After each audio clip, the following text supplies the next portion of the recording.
Metal Gear Solid 5: The Phantom Pain is effectively an ending. Although Metal Gear may continue, many important people behind it, including creator Hideo Kojima, will no longer be involved. Yet The Phantom Pain doesn't feel like an ending, but rather a beginning. The game marks a bold new chapter for the series, taking it in a direction it's never been before. Set in a huge open world, Metal Gear has never felt so expansive. It's far more than space, though, that makes the game so different. Phantom Pain is extremely ambitious in nearly every aspect, and while it does occasionally falter under the weight of that ambition, it nonetheless features and allows for many incredible moments. Phantom Pain begins 9 years after the events of Ground Zeroes, a prologue that came out last year. Big Boss and his crew of Diamond Dogs seek revenge against the man that betrayed them. Although there's a lot more we could say about the story, it's best to go in knowing as little as possible. What is important is how the game's story is told and what it accomplishes. First and foremost, Phantom Pain isn't especially friendly to those new to the series. Unless you're sufficiently caught up on Metal Gear lore, expect many of the finer details, and maybe even some of the bigger ones, to sound like complete gibberish. Phantom Pain is most valuable to those already invested in Kojima's craziness. What's different this time is that there feels like a lot less dialogue. The story relies on what characters do more than what they say. Even in the most important moments, there's not the usual heavy exposition found in most other Metal Gear games. It's a very intentional choice that ties heavily into the core themes of the game. Yet those themes aren't always made very clear, and even when they aren't always explained immediately. Again, this always seems deliberate. A lot is left to interpretation, and many connections between characters and ideas take a long time to surface. Phantom Pain also expects the player to dig in to get the most out of the story. Dozens and dozens of cassette tapes slowly acquired throughout the game fill in vital gaps. They're so important that it's hard getting the full picture without them. We were surprised by some of the things relegated to these tapes, but after reflecting on it for a bit, it makes sense the way things are presented. Initial disappointments or frustrations went away after we thought about things differently, which includes the game's big twist. It is indeed crazy and hard to see coming, but it also left us initially feeling a bit hollow. However, our feelings changed after taking a new perspective. For as outlandish and convoluted as the story can get, it says something that we just can't stop thinking about it. The game is practically taunting fans to constantly re-examine everything put in front of them.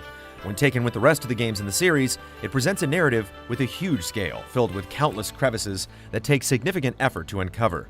Even though not all of it works, it's a pleasure trying to untie the Gordian knot put in front of players. The Phantom Pain deeply cares about the world it presents, and challenges you to appreciate it. With that said, what the Phantom Pain is trying to achieve is not necessarily what fans expect, and that's probably a good thing. It has a lot to say about political and ideological issues, things that are worth hearing and that few other games would touch. Unfortunately, the quality of the writing doesn't always properly support these grand sentiments. There are moments when dialogue sounds forced or things are hurriedly explained away. There are times when the script leaps too quickly, making it difficult to relate to or enjoy. Far worse, though, is that huge story threads are left wide open. It's as if the Phantom Pain has more to say, but gets abruptly cut off. Even completely removed from the story, though, the Phantom Pain is exceptional. Metal Gear has never felt this good. Although it uses the same control setup as Ground Zeroes, you're given so much more freedom as a player.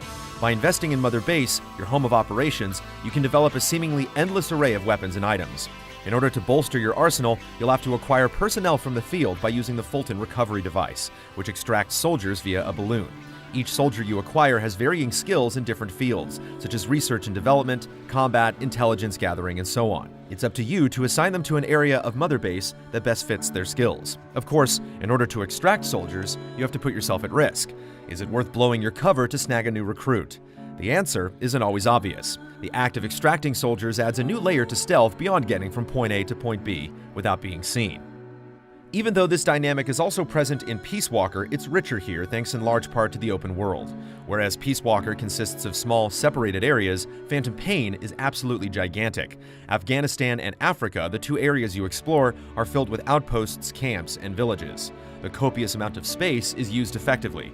Missions are carefully constructed. There are so many alternate routes, hidden passageways, obtainable vehicles, and more that simply getting to an objective is most of the fun. Not to mention all of the valuable resources, weapon blueprints, and cassette tapes meticulously hidden throughout that are often worth chasing after. The missions themselves are also carefully crafted and varied. You'll have to extract prisoners, assassinate key targets, blow up all manner of enemy equipment, and more. Additionally, key objectives will often change mid-mission, forcing a different approach. Buddies also greatly affect what's possible. A buddy accompanies boss during a mission and offers specific support. D-Horse provides mobility. D-Dog sniffs out enemies, wild animals, and plants. Quiet can scout and snipe from afar, and D-Walker gives additional firepower and acts as a versatile set of wheels. Each buddy suits a specific sort of playstyle, and choosing one means sacrificing something else. Quiet can act like insurance, quickly killing an enemy before they can alert anyone else. Yet every time we chose her, we missed D-Dog's ability to auto-mark the resources we so desperately needed.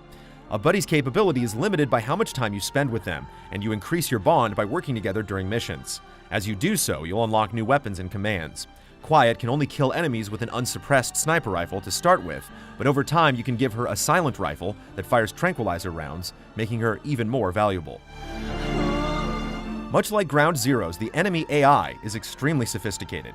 Constant patrols, numerous watchtowers, and well-placed snipers make it easy to get seen, especially in daylight.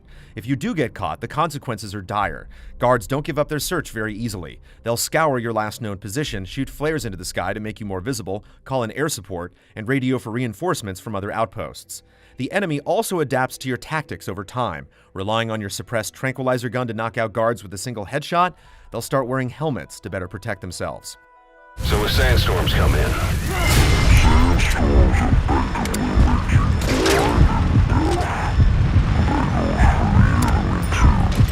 use the situation to your advantage. There's so much to think about at any given time that even the most cautious players will be caught unaware. Phantom Pain requires constant improvisation, moments when a split-second decision can mean the difference between success and failure.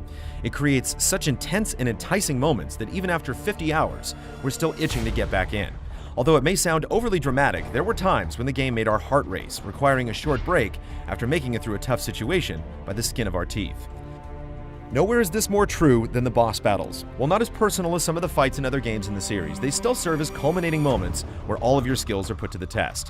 What's most impressive is how many different ways you can overcome them. Some fights can even be entirely avoided if you're careful and clever. One aspect of the Phantom Pain that we only experienced briefly, yet left a mark nonetheless, is the Forward Operating Base System, or FOB for short. You can construct optional FOB bases that provide additional resources, easing the development of Mother Base. The catch is that other players can invade your base, stealing resources and personnel, so it's up to you to defend it. If you're the one invading and manage to do it successfully, the rewards are bountiful. Squaring off one-on-one against another player while so much is at stake is absolutely exhilarating. The way invasions play out is largely determined by how much you and other players beef up security. You can extract machine gun turrets and mortars for additional defense, which means even more things to put yourself in danger for during missions. Assigning your men to the security team provides extra firepower, but it also means their skills aren't being used to develop new things for the base. Every choice has a rippling effect that impacts so many other aspects of the game. Never has Metal Gear felt so expansive and intricate.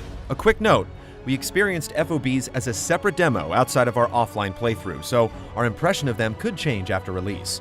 We also weren't given access to the microtransactions that will be available upon release, making it difficult to evaluate their impact. While the complex layout of Mother Base works well as a stage for PvP invasions, it doesn't function as effectively in the story. There's just not much to see at Mother Base. For the most part, it feels sparse and lifeless. Sure, you can listen to conversations between soldiers, but these conversations add little and often repeat. Interactions with important characters only occur at specific times, making the base more of a tool rather than a place you actually care about. It also feels like the game needs at least one more area to explore. While Africa and Afghanistan are indeed huge with a lot of things in them, the scenery becomes stagnant after a while. The story took us around 40 hours to finish, and by the end, the two areas had been overplayed, no longer instilling the same awe they originally did. Make no mistake though, the Phantom Pain is excellent. It expands and enriches Metal Gear Solid without compromising the qualities that make the series so beloved. Despite the huge scope, Hollywood talent, and technical flashiness, there's a subtlety to the Phantom Pain that's truly captured our hearts. Even now, we're still turning its events over and over again in our minds. So rarely do game stories demand so much consideration. Decades later, it's incredible that Metal Gear can still captivate, inspire, and amaze. The Phantom Pain is another significant addition to an enduring legacy.